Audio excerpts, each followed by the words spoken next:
Oi, sou a Carol Passos. E eu sou a Stephanie Ceola.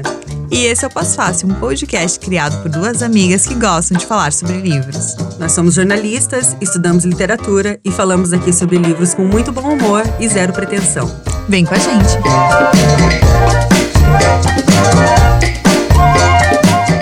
Olá, pós-faceiros, pós-faceiras e pós-faceires. A gente tem a honra de receber um autor que admiramos muito, né, sobre o qual já falamos muito aqui no podcast, que é o Mário Magalhães. Seja muito bem-vindo, Mário. Muito obrigada por atender o nosso convite.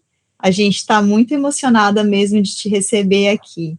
Eu que agradeço, Carol, o convite, agradeço, Stephanie. Prazer é meu de estar com vocês e com quem nos acompanhar. Bom, né, vamos introduzir o currículo do Mário, né? Ele é autor do O Narcotráfico, né, publicado em 2000, da biografia Marighella, o guerrilheiro que incendiou o mundo, que já falamos aqui no Pós-Fácil, né, de 2012, e de Sobre Lutas e Lágrimas, uma biografia de 2018, o ano que o Brasil flertou com o apocalipse, de 2019. Nasceu no Rio de Janeiro, em abril de 64, formou-se em jornalismo na Escola de Comunicação da UFRJ, trabalhou nos jornais Tribuna da Imprensa, O Globo, Estado de São Paulo e Folha de São Paulo, no qual foi repórter especial, colunista e ombudsman. Recebeu cerca de 20 prêmios e menções honrosas no Brasil e no exterior, como o prêmio Vladimir Herzog, o prêmio Dom Helder Câmara e o prêmio S de jornalismo, né? Bom, esse é o teu currículo, né, Mário, mas queria que você também se apresentasse, falasse um pouquinho de você, assim, além de tudo do que a gente já citou, o que mais que tu citaria sobre você na tua biografia? Bom, o mais importante, né, eu sou torcedor do Clube de Regatas do Flamengo. Ando sofrendo um pouquinho, mas acho que dias melhores virão. Ô, Mário, tu vai me fazer inverter toda a pauta, o roteiro que a gente fez, porque tu já falou antes da gente gravar de uma coisa e agora tu falou de outra que eu tinha colocado aqui, que eu queria muito te perguntar sobre. Então eu vou atravessar a pauta, Carol, para variar um pouco, para a gente falar sobre isso. Porque, além dessas obras que a Carol citou ali na tua apresentação, tu é o coautor de obras que falam sobre futebol, né? Eu tenho um livro feito com o grande fotógrafo Antônio Gaudério, um gaúcho das Missões, que se chama Viagem ao País do Futebol, e reúne 15 histórias sobre futebol passadas em 11, 12 estados do país. Um projeto que a ideia era revelar, expor, retratar a alma nacional com base em histórias de futebol. E muitas dessas histórias foram publicadas na Folha de São Paulo em 1997. Outras eu tinha, e todas elas, essas da série da Folha, eu fiz com o Gaudério, a gente viajou o país inteiro, e juntei umas 2, 3 reportagens que eu já tinha feito anteriormente, e porque eu realmente acho que o paroxismo assim, da relevância existencial do futebol, costumo citar a frase de um ex-técnico do Liverpool, hoje velhinho, outro dia foi homenageado, nem sabia que ele estava vivo, Bill Shankly, que ele falou o seguinte: poxa, o pessoal fica conversando, discutindo, falando que, poxa, o futebol é uma questão de vida ou morte. Pô, isso é um engano, né? O futebol é muito mais do que isso, ele falou, né? E eu costumo ouvir o pessoal dizendo, né, que o futebol é metáfora da vida. Não, tá errado, a vida é metáfora do futebol, não, o futebol vem antes da vida. Então, o futebol é algo muito fundamental para mim, e a ideia de fazer essa série veio daí. Aí eu fiz com o Gaudério, e eu fizemos durante muitos anos dobradinha na Folha de São Paulo, e o fotógrafo mais brilhante com quem eu trabalhei. Esse livro saiu em 1998 pela editora DBA, finalista do Prêmio Jabuti. E é isso, a gente ficou viajando lá da Amazônia, lá dos Solimões, Tabatinga, perto de onde mataram, né, o Bruno e o Tom, até o sul do Rio Grande do Sul, por exemplo, fazendo matéria na cidade portuária de Rio Grande. Atravessaram o Brasil.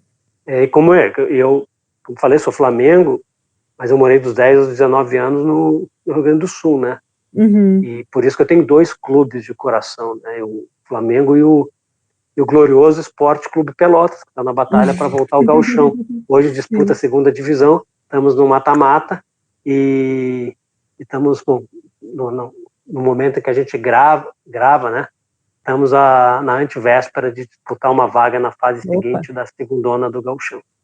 Aqui em casa tem um colorado bem roxo, inclusive o Inter joga hoje, então mais tarde ia ter gritaria aqui durante o episódio, acontece com uma certa frequência, né? Sabe como é que é isso. E aí tu falou de outra coisa que eu também queria te perguntar, que daí sai do futebol, que é sobre esse período em que você morou no Rio Grande do Sul.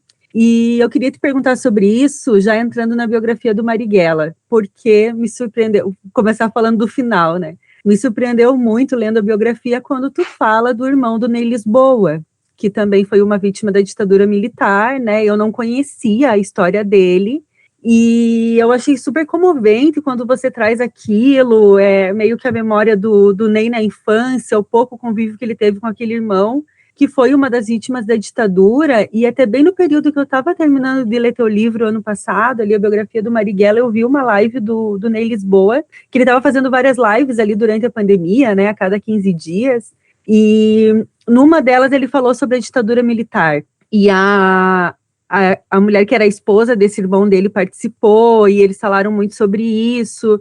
E aí eu queria saber como é que essa história veio para você, se você tem uma relação com o Ney, tem uma relação de amizade, como é que essa história chegou para você e como é que ela se liga com a história do próprio Marighella, né? Vamos por partes, Stephanie. Assim, o Ney, a primeira vez que eu vi o Ney, o show dele na Praia do Laranjal, em Pelotas, estava marcado para o sábado, acho 10 da noite, 9 da noite. Acho que o Ney entrou às 4 da manhã, um grande show. É um cara, compositor fabuloso, né? Ótimo cantor, né? Um grande artista. E a lua de mel do casamento do irmão dele, Luiz Eurico Terreira Lisboa, morto e, entre aspas, desaparecido pela ditadura. Depois teve o corpo encontrado, graças, sobretudo, ao esforço da Suzana Lisboa, companheira dele. Mas dessas coincidências, não sabia que tu ia falar disso. Mas acabei de citar a cidade de Rio Grande, né? Tem um capítulo de Viagem ao País do Futebol que se passa em Rio Grande. A lua de mel do Luiz Eurico e da Suzana foi na Praia do Cassino, em Rio Grande. Olha. Então, a história é a seguinte. A gente está num podcast chamado Pós-Fácil. Essa história que eu conto, que a Stephanie citou, pessoal, é a história que fecha o livro, e, portanto, fecha o Pós-Fácil. E aí a discussão de técnica narrativa, que é a seguinte: eu precisava de uma história lírica para fechar o livro. Por quê? Quem leu a biografia Marighella sabe que ela se divide em 3 partes. A terceira parte, que vai de 64 à morte do Marighella em 69, é uma história de desgraças, ou seja, o protagonista e os principais coadjuvantes são mortos, né, torturados, presos, exilados, têm seus sonhos destruídos. É uma tragédia, mesmo pós-fácil. Eu vou contando o que aconteceu com alguns dos personagens principais, né, da vida do Marighella. Abro o pós-fácil com o assassinato na tortura do nosso colega jornalista Joaquim Câmara Ferreira. Então muito pesada essa terceira parte. É um inventário ali de muita tristeza para os protagonistas do livro, embora também sejam importantes no livro, por exemplo, agentes da ditadura, né? Entrevistei vários dos matadores do Marighella, e eu precisava de uma história lírica, uma história que contrastasse com esse banho de sangue do final do livro. É que é o seguinte: eu sou um autor de não ficção, não tem um espirro no livro que seja inventado, que seja fruto da minha imaginação. O livro tem 2.560 notas sobre fontes. Quer dizer, deve existir, mas eu não conheço um livro que tenha 2.560 notas sobre fontes. Só que eu não faço é botar numerozinhos ou notas de rodapé, né, aquela prova de obstáculos para o leitor que só os tarados conseguem superar um livro com tantas notas. Outro dia me mostraram uma resenha escrita por um acadêmico de uma universidade importante. Ele ficou tão chocado com alguém fazer notas sobre fontes sem usar numerozinhos, que ele ainda botou um ponto de exclamação, ele não usa, as referências não são numeradas. Pois é, claro, um livro para ser lido, né? Assim como, tendo ao fim do livro as notas, eu escrupulosamente exponho para os leitores, para as leitoras, de onde eu tirei cada informação. Mas, bom, voltando ao fim do livro, essa história, não vou contar aqui, mas, bom, a Stephanie se referiu, ela se passa no Rio Grande do Sul. O livro fecha com um episódio que se passa no Rio Grande do Sul, anos depois do Marighella ter sido morto, 3 anos, se a memória não falha, e num lugar aonde o Marighella nunca foi, e com 3 pessoas que nunca estiveram com o Marighella na vida. Embora 2, né, a Suzana e o Luiz Eurico, fossem companheiras, né, camaradas, companheiras do Marighella na Ação Libertadora Nacional, a maior organização armada que enfrentou a ditadura. Então, Stephanie, eu tinha a obsessão de achar uma história que eu pudesse fechar o livro, sabe? E aí eu ouvi do Ney e da Suzana essa história, ou seja, dos 3 participantes. Pós-fácil se chama Uma Pandorga no Céu. Para quem não é gaúcho, não sabe o que é pandorga, eu explico que é uma pandorga, e vem a ser uma pipa, raia, papagaio, e, quer dizer, eu consegui o relato de 2 dos 3 participantes, o outro, o terceiro, né, o Luiz Eurico, como eu falei, a ditadura matou, assassinou, e aí eu consigo essa história.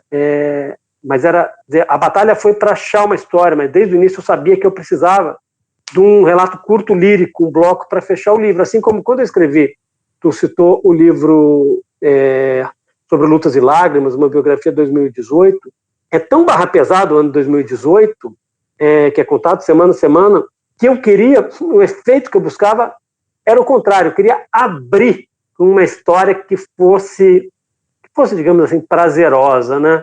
Antes de começar logo no ano de 2018, que de fato a barra é pesada. E aí me ocorreu, né, no caso do livro sobre 2018, me ocorreu mimetizar o livro do Zuenir Ventura sobre 1968, o ano que não terminou.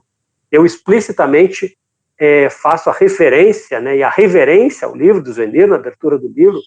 O prólogo se chama O Ano que Tão Cedo Não Vai Terminar, eu me referindo a 2018, citando o livro do Zuenir, que o Zuenir abre o livro dele com a festa de Réveillon na casa da professora Heloísa Buarque de Holanda, professora da Escola de Comunicação da FRJ, uma festa de arromba, né, de 67 para 68.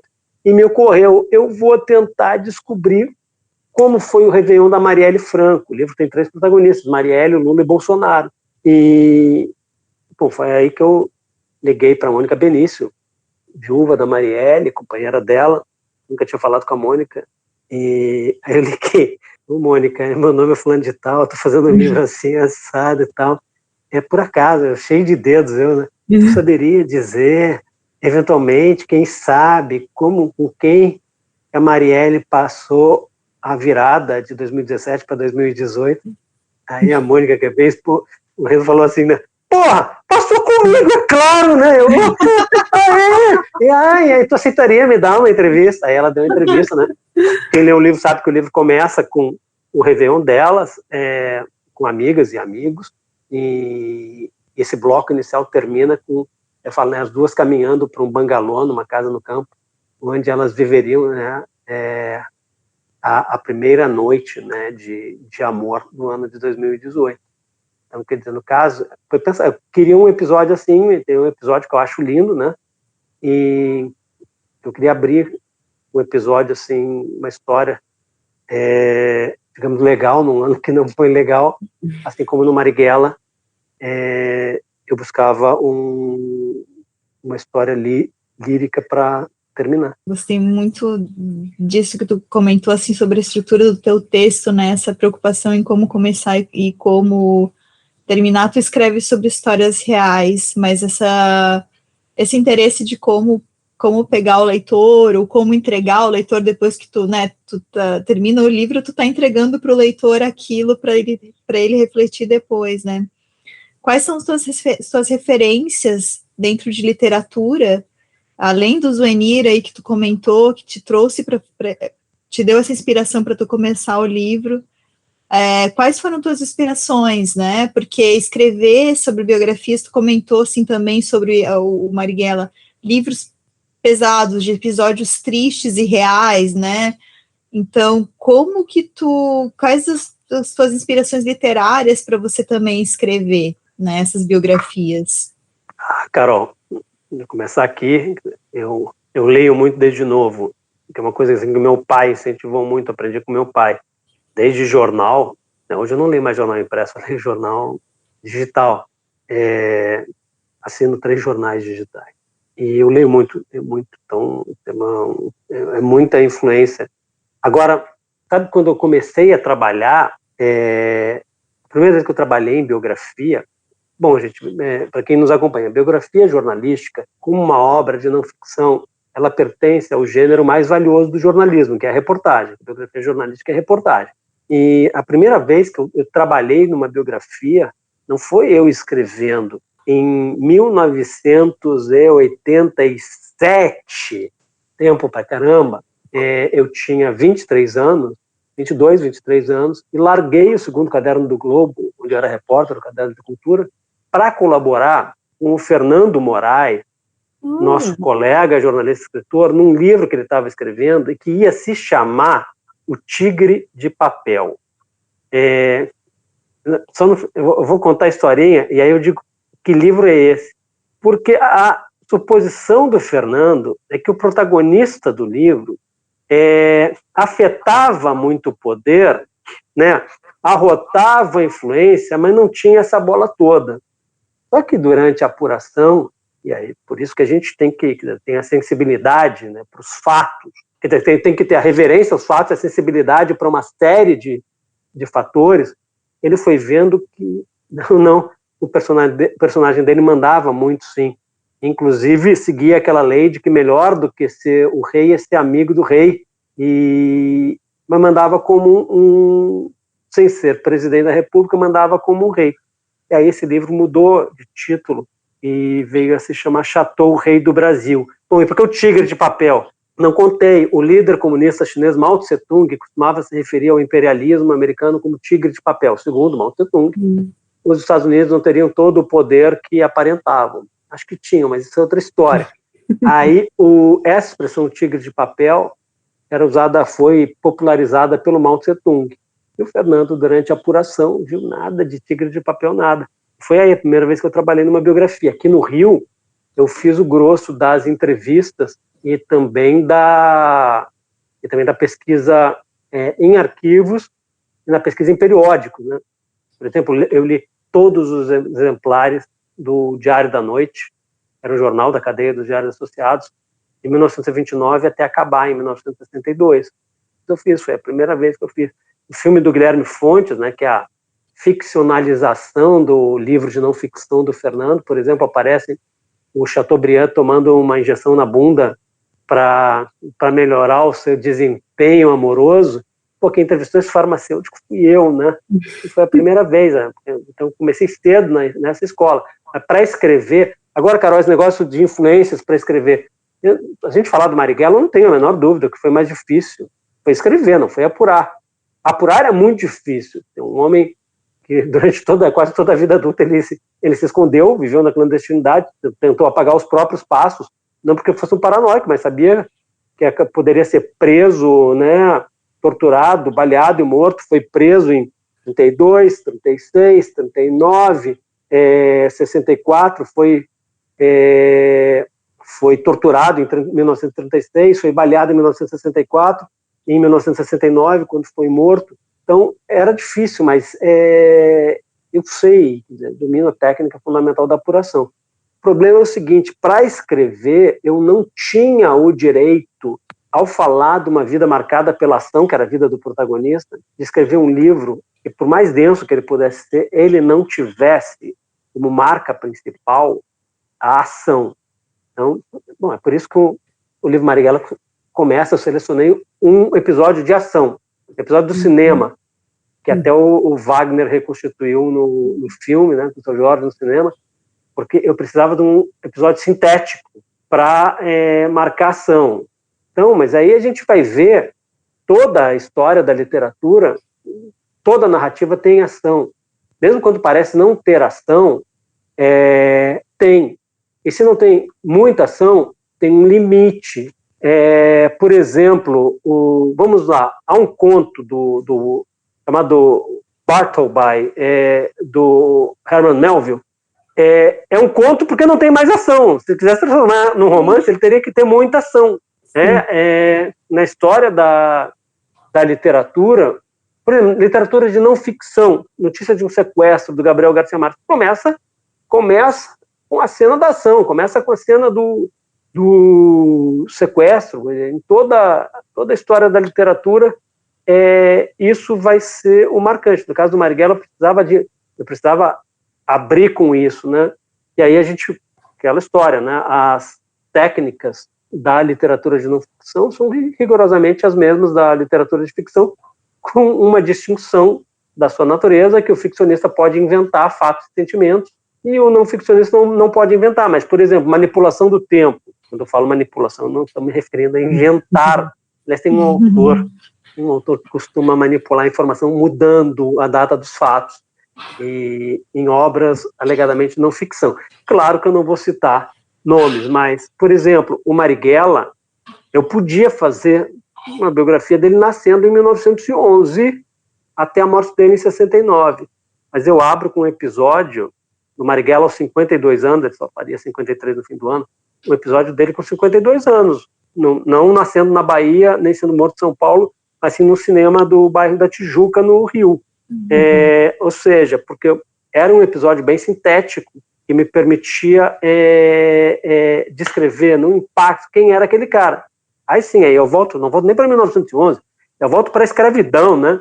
Marighella era filho de uma mãe negra nascida no mês da abolição, maio de 1888, ele era neto de negros escravizados e era bisneto de africanos escravizados. Volto para a imigração italiana, o pai do Marighella era um italiano da Emília-Romanha. Aí vou, né? O mesmo desafio que eu tenho agora, eu estou há 7 anos, estou trabalhando na biografia do Carlos Lacerda, personagens mais controversos, amados, odiados, apaixonantes da história da República. São 2 volumes, o Carlos Lacerda. Então, é uma coisa assim, fundamental eu saber como eu abro cada um, como eu fecho cada um, eu já sei. E, na verdade, faltava como eu ia fechar o primeiro volume. Faz uns 10 dias que me veio assim a luz. Carol, influência, pode citar aí as grandes romancistas, os grandes romancistas, ou seja, de muita ficção e também muitos autores de não ficção. E aí o Brasil tem, no caso da não ficção, tem uma sorte de ter mestres assim, de padrão internacional, que só não são mais traduzidos porque o Brasil é periferia do mundo, né? Mas gente como Rui Castro e o Fernando Moraes, eu vi, vocês já falaram da biografia do primeiro volume do Fernando sobre o Lula. Gente,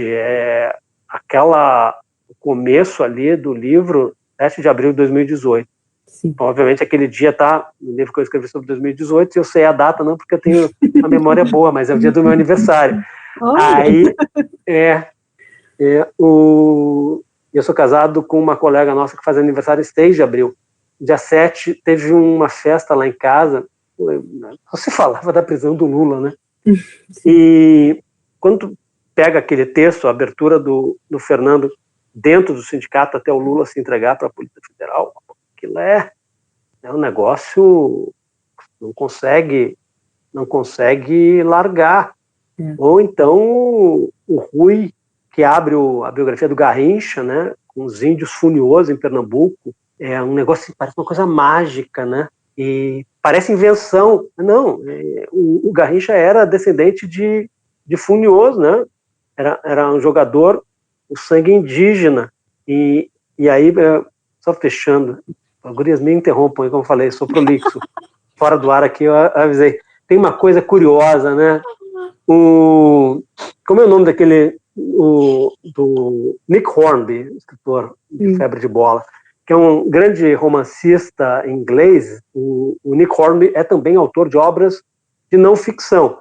Aí, uma vez, anos atrás, ele estava lançando um livro de ficção e deu uma entrevista falando o seguinte: poxa, as pessoas não sabem como o autor de ficção trabalha duro para que as coisas pareçam reais, né? Que a narrativa pareça real. Pois é, me ocorreu, muita gente não sabe como o autor de não ficção trabalha duro para obter uma narrativa a partir de uma apuração pesada e uma narrativa que, de tão fascinante, dê a impressão de que é ficção, embora seja 100% lastreada em fato. Não, eu fico imaginando os números que eu tenho aqui, né?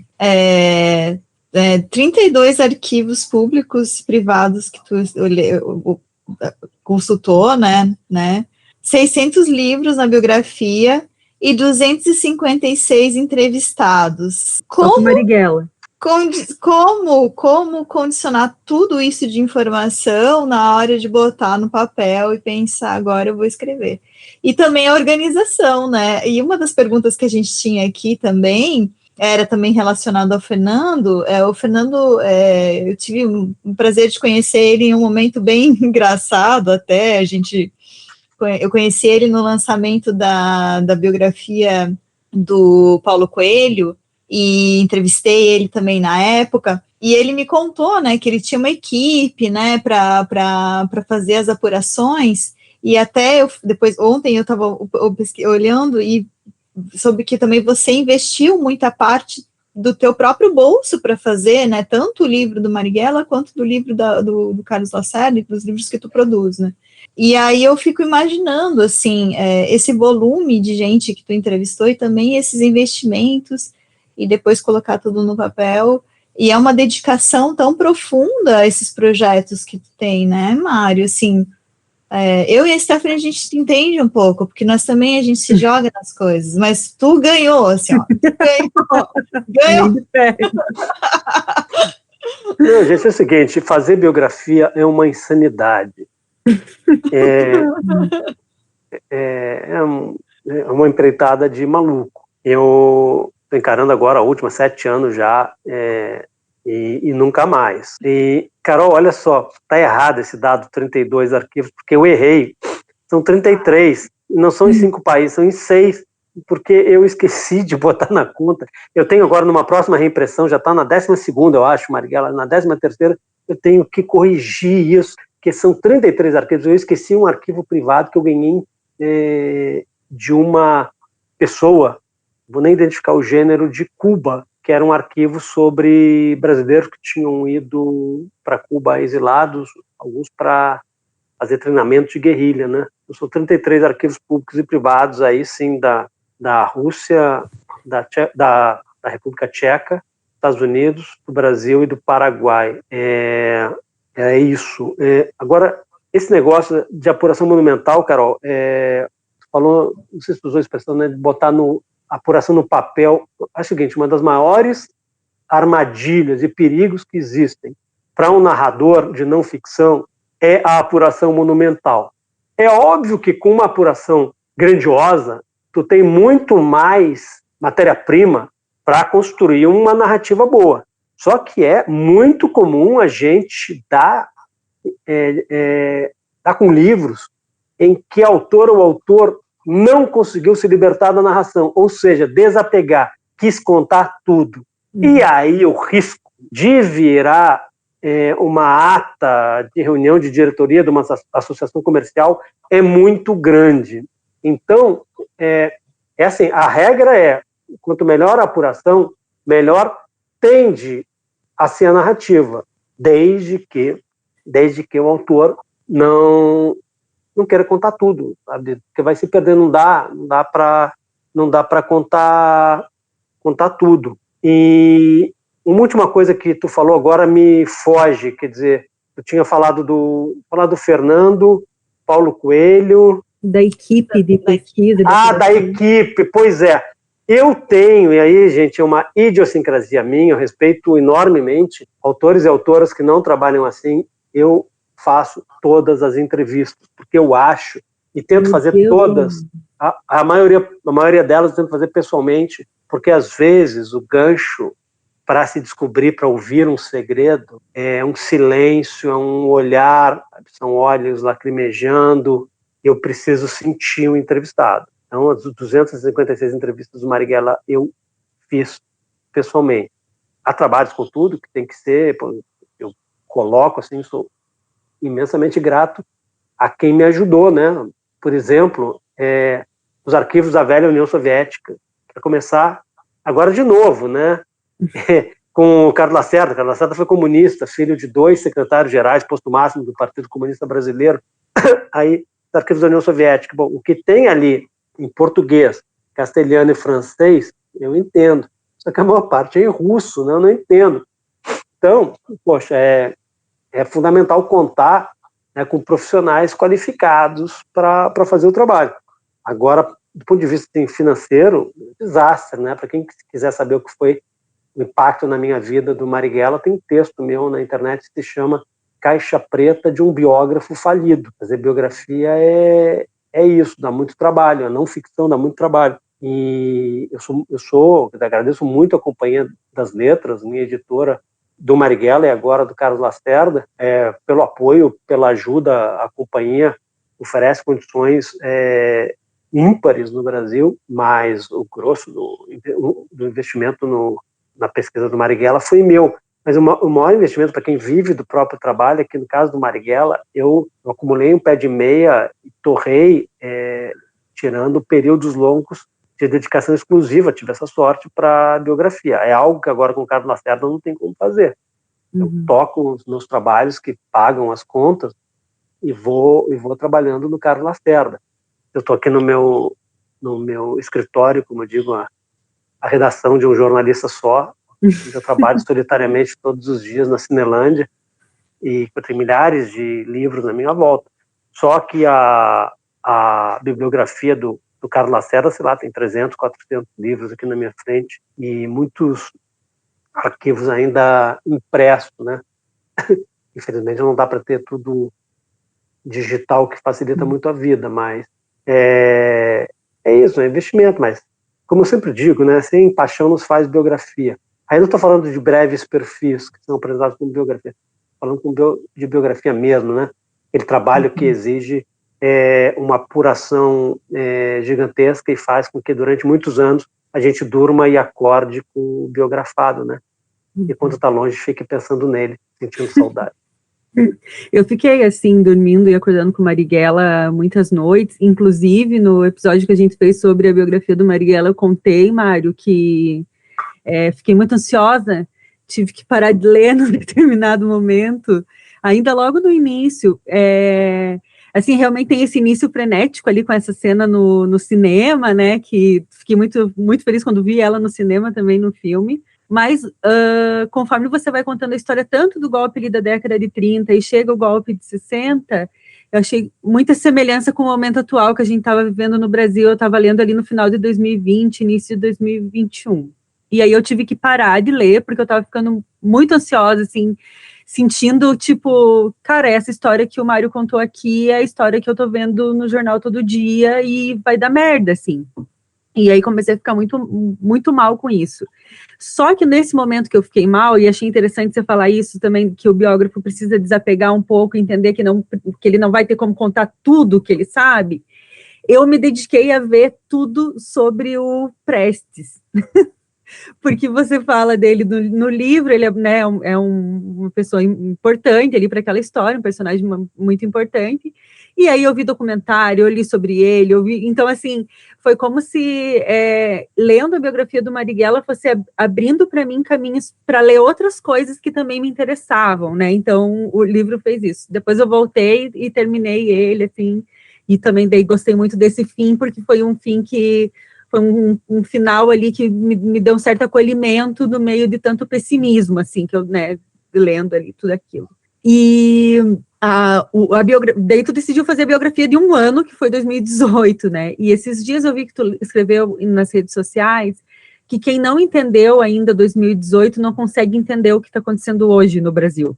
E eu fiquei com isso na minha cabeça, assim, e eu queria saber o que tu quis dizer com isso. E se tu retomaria essa ideia de contar a história de um período histórico, sabe? Vamos falar de 2022 agora, sabe? Por que tu decidiu contar aquela história, enfim, né? E como é que é fazer a biografia de um ano? Vamos lá, muita coisa junto. Eu piro, desculpa. Viajando. Não, o Luiz Carlos Prestes é um personagem fabuloso. Bom, ele é o militante comunista mais importante da história do Brasil. E o Prestes, ele tem a ver na biografia Marighella com as virtudes de um personagem para ser escolhido para protagonizar uma biografia. Quer dizer, o grande personagem, ele tem uma vida em si fascinante, mas para ele ser gigante, a vida dele tem que ajudar a contar um tempo do Brasil e do mundo, e o elenco tem que ser espetacular. Os coadjuvantes, às vezes quase protagonistas, e os figurantes, eles próprios têm que ter potencial de renderem biografias próprias. Isso acontece com dezenas de personagens do Marighella, não só dos partidários do Marighella, mas também dos antagonistas, né?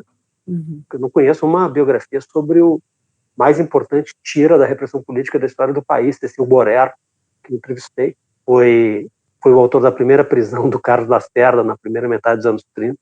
Então isso um personagem como Prestes e tantos outros ajudam muito a narrativa. Tu falava, Stephanie, das semelhanças da história. Isso é um negócio diabólico, né? Porque a impressão é que a gente está, sabe assim, um mito de Sísifo, né? Que carrega a pedra lá no alto da montanha e a pedra corre para baixo de novo, despenca. Aí ele pega de novo a pedra, leva, quer dizer, é a impressão, não só a impressão, mas é a repetição histórica, né? Fatos de engrenagem, especialmente de tragédias, né? Que leu Marighella, além do fato de que a gente tem hoje um governo de viúvas, de agentes públicos que torturavam, que executavam, que desapareciam com corpos de oposicionistas, ou seja, faziam coisas que nem a legislação da ditadura permitia. Isso realmente é angustiante. Por que eu não faria de novo uma biografia de um ano? Porque eu acho que 2022 é a continuação de 2018, é isso que ancora a minha decisão de escrever a quente. Semana a semana eu ia escrevendo um livro sobre 2018, porque é a continuação. Vamos lá. Depois do prólogo, o primeiro capítulo sobre Lutas e Lágrimas é a seguinte história. O título é Sintomas da Doença, em que eu conto a história de um monte de brasileiros que, em janeiro de 2018, saem às ruas com paus e pedras para matar macacos, supondo que os macacos eram transmissores da febre amarela. Não são. Ou seja, numa combinação, até recorro a uma fala do protagonista do filme O Cidadão Ilustre, argentino, numa combinação ali de ignorância e brutalidade. Ao mesmo tempo, em janeiro de 2018, milhões de brasileiros se recusavam a tomar vacina contra a febre amarela, supondo que, em vez de salvar vidas, a vacina matasse. Gente, o que é 2020 até agora? Que a pandemia no Brasil é esse pensamento, junto com essas ações brutais e ignorantes, entrincheirados no poder central e causando mais de 600 mil mortes. A gente nunca vai saber quantas vidas poderiam ter sido salvas se não fossem os comensais da morte a gerir no poder público, né, o combate ao vírus durante a pandemia.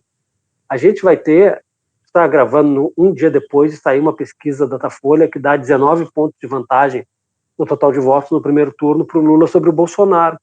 Gente, qual foi o resultado da última pesquisa em que o nome Lula foi apresentado aos eleitores em 2018? Foi no fim de agosto. O Lula estava em Cana, em Curitiba, e ele tinha 17 pontos à frente do Bolsonaro.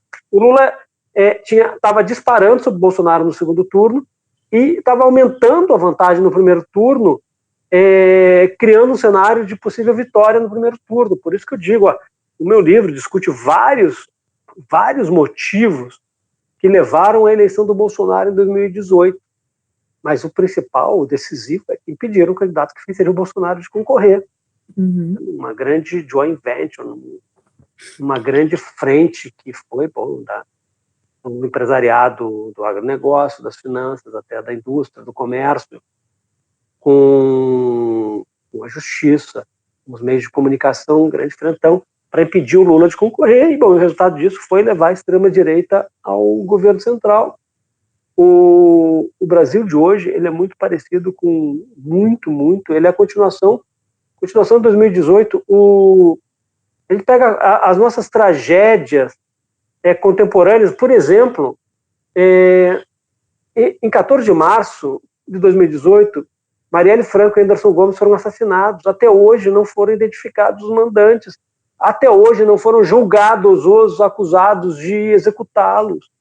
E aí, é óbvio, o maior estímulo à barbárie é a impunidade. Agora mataram o Bruno Pereira, indigenista, e o jornalista Tom Phillips. Ora, mas isso vem da escravidão, a impunidade, vem da ditadura do Estado Novo, vem da ditadura parida em 64. Não se pune, renova-se, né, a infâmia. Então, o que a gente pega hoje, por exemplo, censura, episódios de censura, iniciativas de censura públicas e privadas. Tem um capítulo do meu livro sobre Lutas e Lágrimas, que é a volta da censura. O Bolsonaro turbina, o governo Bolsonaro turbina a censura, mas ela volta com força no governo Temer. Uhum. Governo apoiado, francamente apoiado pelo mainstream do jornalismo brasileiro. Censura é dali que vem. A gente está tendo assim, uma quantidade de feminicídios, agressões às mulheres. Isso já acontecia. É quando se começa a apontar, a partir, inclusive, da mudança da legislação, é 2018, feminicídio. Tem um capítulo do livro que se chama, entre aspas, Papai Mandou Matar Mamãe. É o mesmo capítulo que conta que um candidato à presidência da República, então deputado federal, disse que feminicídio é mimimi. O sujeito se chama Jair Messias Bolsonaro. Então, 2022 é a continuidade daquilo, né? Eu não sei se tu perguntou, Stephanie, sobre como nasceu o livro, mas, quer dizer, a origem de cada livro, tu tem, assim, uma ideia, tanto de ficção como livro de não ficção. Tu tem uma ideia, tu tem a vontade de aprender e escrever sobre algum assunto, sobre algum personagem, uma curiosidade, tu tem uma rejeição. Sobre Lutas e Lágrimas nasce do horror. Uhum. Tem data, ele nasce na noite de 14 de março, eu estava vendo o jogo do Flamengo, acho que era contra o Emelec, o Vinícius Júnior arrebentando, o melhor jogo dele no Flamengo, e entra a notícia de que a Marielle tinha sido assassinada. Você sabe que junto com o Anderson Gomes, e eu já vinha, desde o finzinho de janeiro, escrevendo uma coluna semanal no Intercept Brasil, e eu já tinha a impressão, esse ano não vai ser mais um ano, e no final do ano eu tive a convicção de que, de fato, é um ano que vai ter consequências por muito, muito tempo, talvez para sempre, na história do Brasil. E no dia 14 de março eu tive certeza disso e resolvi, eu escrever um ano, vou escrever a história desse ano, eu escrevi a história, obviamente, sob a perspectiva de cabeça e de coração de quem se opôs à barbárie. Por isso que o livro se chama Sobre Lutas e Lágrimas. Sim. Não é um livro só de reportagem, não é, como é o Marighella, é uma reportagem. Um livro que combina reportagem, combina crônica, combina artigo, opinião, né? Uma pitadinha de ensaio, ali, né? Um livro com vários gêneros jornalísticos juntos. Uhum. Então, entendi a tua escolha pelo 2018 e, né, faz todo sentido. Entendi como parece que a gente tá preso nesse looping que não acaba nunca, de desgraça, assim. E eu queria entender também a tua escolha pelo Marighella e agora pelo Lacerda. Como que você escolheu esses dois personagens para biografar, que são tão diferentes entre si, e também tão complexos, né? Como que foi essa decisão? Tá fazendo o seguinte, eu nunca tive frescura com idade, não. Bem ou pro mal, eu sou muito bem resolvido. 58 anos com um corpinho de 58 mesmo. Eu tinha, em 2003, eu era muito feliz profissionalmente. Eu era repórter especial da Folha.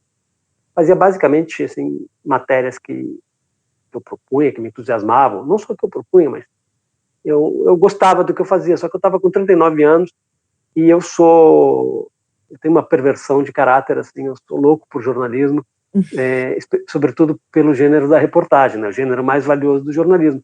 Eu queria ter mais tempo para apurar uma história e mais espaço para publicar. Aí pedi as contas e tal, e saí. queria chegar aos 40 anos num projeto meu. O Mais Espaço é uma ilusão, porque nunca sobrou tanta informação, eu tive que deixar fora, como na biografia Marighella. Isso que a biografia tem 1.150.000 caracteres. Por coincidência, a mesma quantidade de caracteres que tem a biografia do Samuel Weiner, escrita pela Carla Monteiro, que eu li no PDF para escrever um comentário para a contracapa, e, pô, caramba, deu 1.150.000. Nunca sobrou tanta informação. Bom, eu não encontrei, na época, um personagem tão fascinante quanto Marighella. Eu já tinha lido sobre ele, pelos pioneiros. Na memória, assim, como disse o Belchior, né, constrói a parede da memória. Aos pioneiros que colocaram os alicerces. Eu coloquei meu tijolinho. Eu já tinha lido os alicerces, visto filmes, né? E lido livros sobre Marighella, que é um cara que desde a minha adolescência, eu lendo muito sobre a história do Brasil, ele normalmente aparecia assim, era da organização do Marighella, não sei o quê. Aí eu achei que tinha muita coisa a ser descoberta, tinha mesmo, e para contar, e não me arrependi, né? De fato, a vida do Marighella era espetacular. Eu cogitei na época também fazer a biografia do Carlos Lacerda, que é um personagem que me fascina desde a adolescência. Só que por convicção, idiosincrasia de repórter, eu sempre soube o seguinte: eu só faria um livro sobre o Carlos Lacerda se eu tivesse coisas novas, relevantes para contar.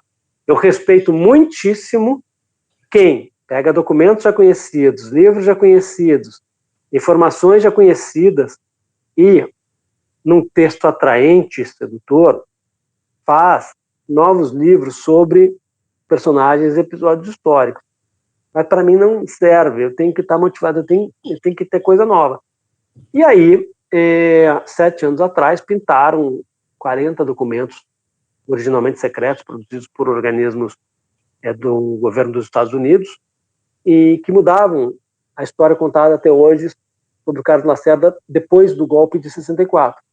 Aí eu resolvi escrever um livro sobre o Carlos Lacerda após 64. Mas aí comecei a descobrir muita coisa nova da vida passada dele e virou a biografia. O Carlos Lacerda, como Marighella, é impossível ficar indiferente diante dele. Isso são coisas que me atraem, são personagens que provocam amor e ódio. Marighella e também o Carlos Lacerda. Curioso que durante muito tempo eles estiveram do mesmo lado, não, lado do Partido Comunista. Em 1935, nacionalmente, ninguém sabia quem era Carlos Marighella. Marighella vai ganhar as primeiras páginas dos jornais, manchetes, em maio de 1936, quando ele é preso no Rio. Passa 21 dias sendo torturado. Claro que isso não estava nos jornais. Mas em 1935, aos 21 anos, o jovem comunista de maior projeção nacional era o Lacerda. Depois que ele vai ter uma trajetória que vai transformá-lo no mais brilhante anticomunista brasileiro nos anos 50, na primeira metade dos anos 60, até que de 66 a 68, olha o passado de novo aí, ele se junta com, Carlos Lacerda se junta com inimigos históricos, os ex-presidentes Juscelino Kubitschek, João Goulart e o Partido Comunista, e forma uma frente ampla contra a ditadura. Frente ampla contra a qual, aliás, o Marighella era contra o PCB aderir, porque ele dizia que a aliança com golpistas de 64 desmoralizava o partido. Aliás, em Sobre Lutas e Lágrimas, eu tenho um capítulo inteiro chamado Frente Ampla, uma boa ideia. Isso eu escrevi em março de 2018, quando já estava claro para mim, pelo menos, o que significava a candidatura do Bolsonaro. Então, é o seguinte, eu dou um curso todo semestre na plataforma Bora Saber, do Marcelo Paiva, sobre biografia. Aí são 4 aulas de 2 horas cada uma. Tem uma questão elementar. O que é o bom biografado? Até aquela butade do Rui Castro, que é assim, não, o biografado bom é o seguinte: ele não pode ter sido casado, ele não pode ter tido filhos, ele não pode ter nenhum parente direto, ele tem que estar morto há muito tempo, ou seja, não vai ter o autor poder escrever o que quiser sem ser incomodado na justiça, etc. e tal. Não, para mim, primeira questão do grande biografado, ele tem que mexer com o autor, com a autora. Ele tem que comover o autor. Se não comove, não é um bom personagem. Comover, gente, não significa concordar com tudo, estar do lado sempre. Gente, o Marighella foi ou responsável ou passou por ele a expulsão de uma mulher fascinante chamada Patrícia Galvão. Apagou um dos episódios mais, essa expressão detestáveis da história do PCB. O Brasil, a classe trabalhadora, deve muito ao Partido Comunista Brasileiro. A expulsão da Pagu, acusada de manter práticas sexuais degeneradas, é um horror, mas está lá. O PCB ganhou dinheiro, recebeu dinheiro do Adhemar de Barros, rouba, mas faz, em troca de apoio eleitoral. Essas coisas, se conta, né? Mas o Marighella me comove do início ao fim do livro.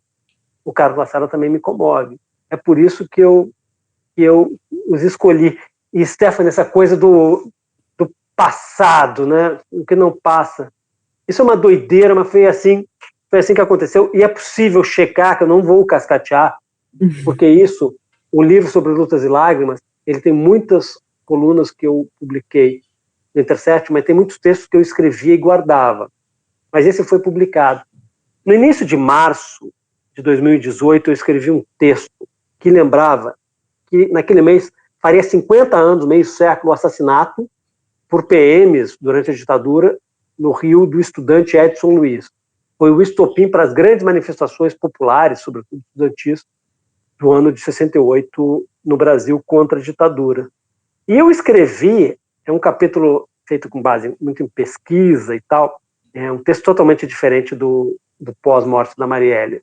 Mas eu escrevi e terminei isso no início de março. Terminei o capítulo falando assim, olha, no Brasil de hoje, a polícia mata muito mais do que matava, no caso do Edson Luiz, sobretudo jovens, estou dizendo que a ditadura não era pior, não é isso que eu estou dizendo, o número de mortes de jovens, né?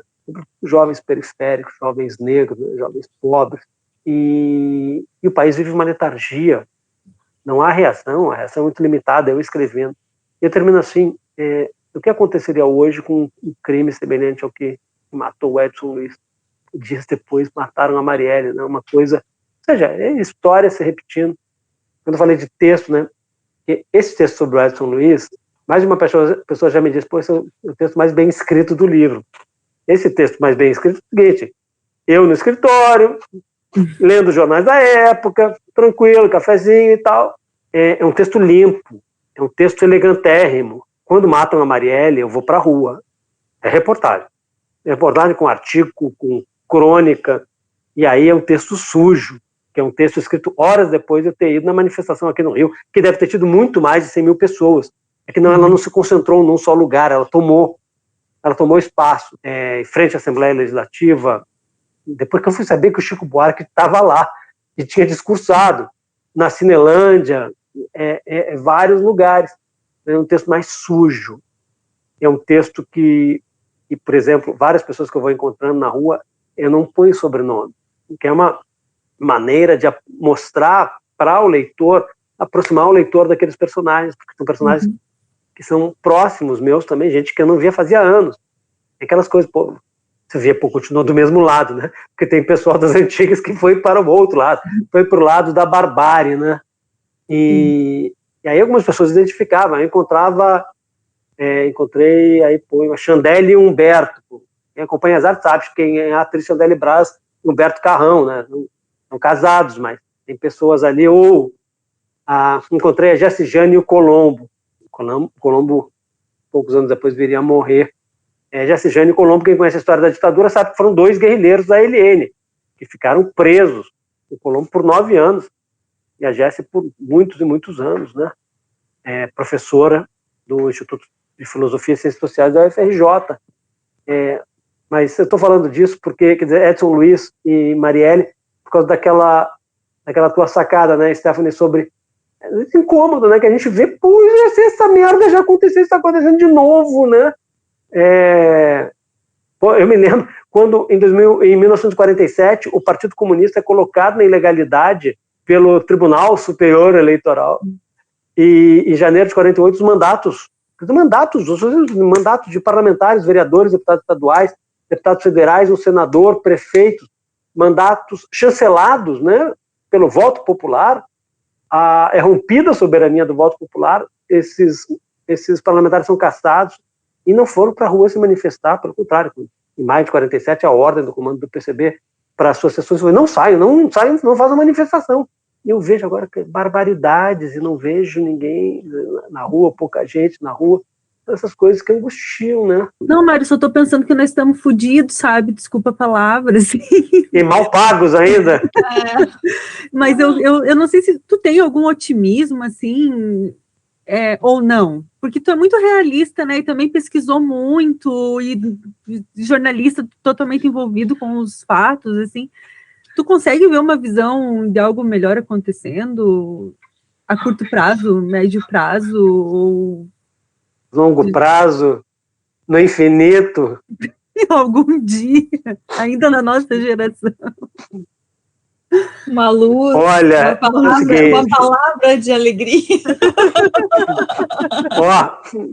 Eu chego aqui no escritório, no Marighella, eu contei, Marighella, esse estava bem mais fudido do que nós, 1969, declarado inimigo público número 1 pela ditadura, ele num aparelhinho, um casinho esconderijo, aqui no subúrbio carioca de Todos os Santos, ele gravava a Rádio Libertadora, né, mensagens para serem colocadas no ar, alto-falantes no Brasil inteiro, e nessas gravações, assim, fundo de quintal, né, Mambembe, ele colocava músicas que ele botava para tocar no toca-discos.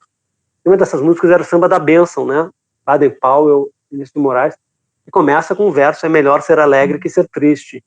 Como eu contei essa história, ganhei de presente um cartaz que eu vejo todo dia que eu entro aqui no escritório: é melhor ser alegre que ser triste. Eu tenho autografado muitos livros com os seguintes votos, né? Dias melhores virão, que é um ditado popular, é também o nome do filme. E agora eu não sei, né? Eu escrevi uma crônica, em 2020, eu acho, eu escrevi uma crônica no blog do Sebo Berinjela. Deixa eu ver se eu acho aqui. E é aquele momento do início da pandemia, todo mundo em casa, aquele desespero, e eu não tô achando, e foi o que eu escrevi naquele momento. Deixa eu ver aqui, não tô achando, mas que eu dizia que é difícil acreditar, né, que, vamos ver aqui, eu já não sei onde eu... É Berinjela o nome? É um blog da livraria Berinjela, mas não tá fora do ar aqui, mas... não tá. Mas é o seguinte, eu lembrava, tem uma coisa da memória, né? Eu lembrava pessoas, né? Morreu durante a pandemia um escritor genial, né, chamado Sérgio Santana. Aí eu lembrei histórias do Sérgio, que foi meu professor, eu lembrei histórias do Agildo Ribeiro, lembrei histórias da doutora Nise da Silveira, e lembrei uma letra, né, do Clube da Esquina, que fala o sonho, né, de um país melhor e tal. Eu falei, é difícil de acreditar. Então, quer dizer, sem esperança é difícil viver, né, mas é difícil acreditar. Eu prefiro rir com a história, porque nessa crônica é a seguinte, eu conto a seguinte parada. Outro dia, partidários do obscurantismo impediram a doutora Nise de ser heroína da pátria, vai ser heroína no coração de muita gente, na memória de muita gente. Mas é o seguinte, vejam que a ignorância. Um jovem repórter do segundo caderno do Globo, o Leon Hirschman, isso em 87, estava lançando, pouco antes de eu ir trabalhar com o Fernando Moraes, estava lançando um livro dele sobre Imagens do Inconsciente, sobre o museu, né, com obras dos artistas com transtornos mentais e tal, que faziam arte, né, coordenados pela doutora Nise da Silveira, né, essa grande mulher. Eu, do alto da minha ignorância, eu não sabia que a doutora Nise tinha sido casada com um dos maiores sanitaristas da história do Brasil, chamado Mário Magalhães, e muito menos que Mário Magalhães tinha morrido fazia poucos meses. A doutora Nise já era uma mulher octogenária, né? Aí liguei: ô, doutora Nise, aqui do Jornal Globo, sou repórter, meu nome é Mário Magalhães. Sabe? Mário Magalhães. Mário Magalhães! Meu Deus! Eu quase matei a velhinha. Ela se recuperou. Então fui na casa dela, na rua Marquês de Abrantes, cheia de gatos, né? Esse bicho, né? Libertar. Eu conto nessa crônica no blog da Berinjela, né? Pô, que vergonha. Depois eu vi, não tinha internet na época, pessoal. Depois eu comentei com alguém e falou: pô, tu é muito burro. Ela é viúva do Dr. Mário Magalhães. Ah, meu Deus do céu. Aí, mas é isso, gente. Se tem esperança, pô, tem que ter. Mas aí pô, conta outra historinha rapidinho aqui para não alugar mais o tempo de vocês. Eu conto sobre Lutas e Lágrimas, né? A eleição segundo turno foi em 28 de outubro de 2018, né?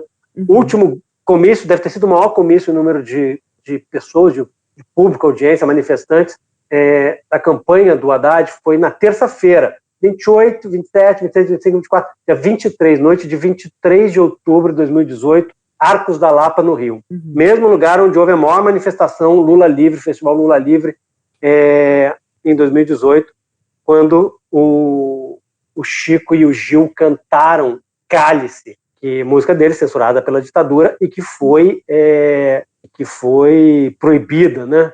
E acabou sendo gravada mais tarde pelo Chico e pelo Milton. E aí, pô, ali cantaram, né? O Chico e o Gil. Ele também cantou o Adair José, né? Um gênio, filósofo. As pessoas ficam angustiadas, né? Ai, vamos aí pro psicanalista e tal. Nada contra a psicanálise. Ai, eu não sou feliz. Acham que Instagram é tudo verdade, aquela felicidade toda. Ai, eu não sou feliz, eu quero ser feliz. Não. Pô, o Adair José, muito mais brilhante que o filósofo alemão, que o especialista francês, chegou e disse, né? Cantou, né? Felicidade não existe. O que existe na vida são momentos felizes. Pô, estamos resolvidos fazer a vida com a maior quantidade de momentos felizes e intensos possível. E aí, pô, fico mais tranquilo, né? Agora eu me aceito um pouco melhor. Voltando a falar de esperança, né? Nesse comício do 23 de outubro, tinha uma vestibulanda chamada Ana, que foi. Não apresento quem é, né? Cá entre nós era minha filha do meio. A mais velha estava lá também filmando um filme de ficção, que até hoje não foi lançado. Mas aí fui com a Ana, aí botei a vestibulanda, a Ana, em vez de ficar em casa estudando vestibular, foi para a manifestação. Eu fui trabalhando, sempre de bloquinho na mão. Não, é uma idiosincrasia minha, não declaro voto, essas coisas. Não é difícil saber quem eu votei entre o Haddad e o Bolsonaro, mas tudo bem, não declaro. Aí, no meio, gente, eu estava começando a manifestação, chega a notícia do Jornal Nacional com o novo Ibope. Tinha diminuído a diferença entre o Bolsonaro e o Haddad. Aí foi que as pessoas urravam. Aí a Ana chegou e falou o seguinte, a Ana tinha 17 anos. Ela chegou e falou, estou com esperança. E isso é um perigo. E cada vez que eu vejo uma coisa que me dá esperança, infelizmente eu me lembro da frase da Ana, né? Estou com esperança, isso é um perigo, né? Porque quanto maior é a esperança, maior é a frustração, né? A decepção. Então, mas digamos assim que eu seja ciclotímico. Às vezes tem um pouco de esperança, às vezes não tem. E agora é gozado, né? Porque tem uma coisa assim de geração. A gurizada, pô, eu sou pai de uma Balzaca de 32 anos, sou pai da Ana que está com 21, sou pai do Daniel que tem 15. A gurizada é muito mais esperançosa, né? E que bom, uma coisa, né? Assim, né? Uma coisa existencial, sempre foi assim, né? Uhum. Sempre foi assim, o que não significa que o sujeito mais velho tem que ser alguém desesperançoso ou no lugar comum, né? Tem que ser um reacionário, né? Sim. Revolucionário na juventude e um reaça na velhice, né? As trajetórias são... Cada um tem a sua trajetória. Tá? Eu acho que foi bom tu lembrar dessa frase do Adair José, para a gente se encaminhar para o encerramento desse episódio, porque esse foi um momento feliz. E eu acho que tanto como foi na biografia do Marighella, quando eu li, tive momentos de desespero, mas termino saindo muito bem, me sentindo bem, assim, né? Me sentindo, sei lá, pelo menos do melhor lado da história, não sei se o lado certo existe, enfim, né? E, Mário, assim, muito obrigada. Quando a gente decidiu fazer essa terceira temporada convidando autores e autoras que a gente gosta, teu nome estava em primeiro lugar na nossa lista, E tu foi a primeira pessoa a nos responder também, dizendo que topava, então a gente ficou muito feliz, porque assim, o Pós-Fácil é um projeto de duas amigas que só querem falar sobre livros, assim, a gente não tem grandes pretensões, a gente só quer falar de algo que a gente gosta. E poder falar disso com gente que a gente gosta também é muito bom, então a gente quer te agradecer muito por ter aberto teu tempo para estar aqui conversando com a gente, foi um grande dia para nós. Obrigadão. Para mim também, gurias. Só fechando, então vamos voltar ao Odair, que a história é fascinante, né? Porque o Odair é o seguinte, o Odair em 73, ele era da mesma gravadora do Gil e do Chico, a Fonogram, não, Poligram, um dos dois nomes. No livro sobre Lutas e Lágrimas eu conto a história certa. Eu acho que é Poligram. Então foi num festival de 73 da gravadora que tiraram o Chico e o Gil, já sabendo que Cálice estava censurado, começaram a cantar meio com onomatopeias e tiraram o som. Espalharam para a história que foram agentes da ditadura e tal. Provavelmente foi a direção da gravadora com medo de ser punida pela ditadura. Aquele mesmo festival se apresentou o Odair José e cantando Eu Vou Tirar Você Desse Lugar, e foi vaiado pelo público, né, que se considerava muito culto, muito sabido, e vaiou o Odair. A ditadura era muito mais sabida que aquele público, porque a ditadura achava, que aí no caso Paranoia, que eu vou tirar você desse lugar, que é a música do Odair para uma prostituta, eu vou levar você para morar comigo, né? Não me importa o que os outros vão pensar, papapá. Aí a ditadura tem documentos achando que ele está cantando isso para o presidente Médici, era o ditador da época, o Médici. Ou seja, a esquerda presente no festival de 73 vaiou, sabe, ensandecidamente o Odair. Muitos e muitos anos depois, em 2018, nos Arcos da Lapa, no Festival Lula Livre, chega o Odair, roqueiro.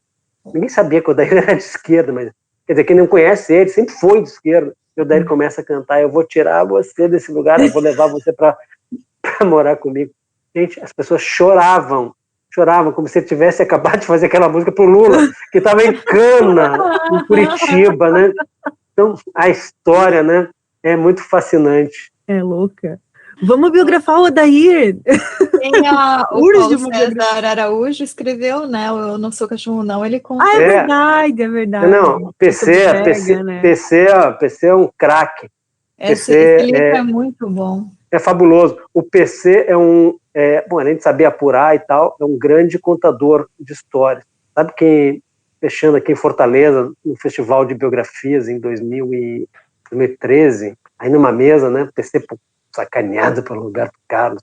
O livro dele é censurado até hoje. Ele escreveu uma outra biografia outro dia eu li aí alguém dizendo, não, agora que a biografia dele pode circular, não pode não, apresentou em julgado. Aí, numa noite, todas as músicas, o PC adora cantar Roberto Carlos é um cara talentoso, aí eu sabia cantar tudo também com ele, saber cantar, porque isso é música brasileira, e são músicas que remetem à vida da gente, a lembranças e tal. E o Odair é isso, né? O Odair é um gênio, né? Um gênio, como eu falei, muito melhor que os existencialistas franceses e os filósofos alemães. Muito bom. É isso, Mário. Carol? Não, para mim, também. Eu já achei esse encerramento maravilhoso. Tá perfeito. Então, fechou, gente. Muito obrigada. Vai ter esses links, a gente vai colocar na newsletter, vai ter conteúdo extra, então, pra gente ter mais material ainda para alimentar o que rolou dessa conversa. Para fechar o episódio, eu quero lembrar vocês de nos seguirem nas redes sociais, né? Assinar nossa newsletter e também que é possível apoiar o nosso trabalho por meio do Apoia-se. O link é apoia.se/Pós-Fácil Podcast. Com qualquer valor, vocês nos ajudam a fazer esse conteúdo cada vez melhor. A gente tá muito feliz, muito animados com essa terceira temporada que tá só começando. E é isso aí. Obrigadão, Mário, mais uma vez por estar aqui com a gente. Beijo, gurias. Tchau. Tchau, beijo. Tchau, beijo.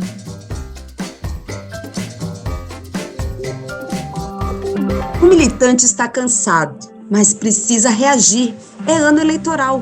Com ou sem cropped, precisamos falar sobre política e voto responsável. Mas peraí, falar e fazer política não é só coisa de militante ou de político. E vai muito além de termos difíceis de entender.